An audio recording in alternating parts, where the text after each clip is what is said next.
अस्सलाम वालेकुम। मैं लॉ इस्लाम इन चैनल से मुखातिब हूँ। नाजरीन करम, आज मैं आपको एक बहुत ही खूबसूरत और सबकामूज स्टोरी सुनाती हूँ। ये कहानी एक बादशाह और तीन वजीरों की है। पुराने जमाने की बात है। एक बादशाह था जो अपनी रियाया पर बहुत मेहरबान था। उसने 100 किलोमीटर लंबी सड़क तामीर करने का हुक्म दिया। जब सड़क तामीर हो गई और उसके इफ्तिताह का वक्त आया तो उसने अपने तीन वजीरों से कहा कि एक बार पूरी सड़क का जायजा ले लें ताकि पता चल सके कि कहीं कोई नुक्स तो बाकी नहीं रह गया। तीनों वजीर चले गए। शाम में पहला वजीर वापस आया और कहने लगा, बादशाह सलामत, पूरी सड़क बहुत शानदार भी है, मगर सड़क के एक जगह कचरा पड़ा हुआ है और वो उठाना जरूरी है।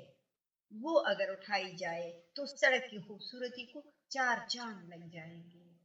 दूसरा वजीर थोड़ी देर बाद आया और उसने बिल्कुल यही अहवाल सुनाया कि सड़क के एक कोने में कचरा पड़ा है, अगर वो उठाया जाए तो सड़क पर उंगली उठाने की गुंजाइश बाकी नहीं रहेगी।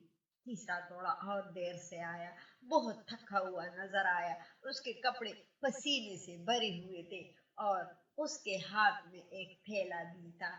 बादशाह को उसने बताया, बादशाह सलामत, सड़क तो बहुत आलीशान बनी है, मगर सड़क पर मुझे एक जगह कचरा नजर आया जिसकी वजह से सड़क की खूबसूरती मांद पड़ गई थी।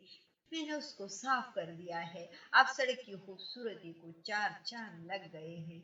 और वहाँ ये एक थैला भी था, शायद कोई भूल गया होगा।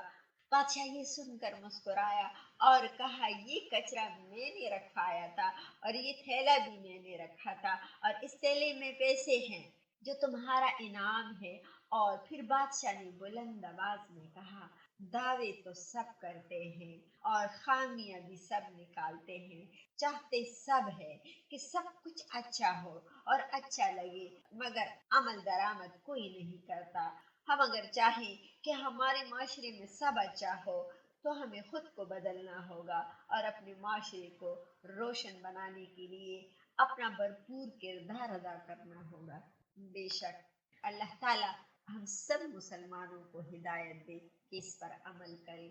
मुझे उम्मीद है कि आपको ये स्टोरी पसंद आई होगी। आप अपना बहुत सारा ख्याल रखिएगा, अपनी दुआओं में मुझे भी याद रखिएगा और लॉ इस्लाम एन चैनल को लाइक और सब्सक्राइब करना, शेयर करना ना भूलिएगा।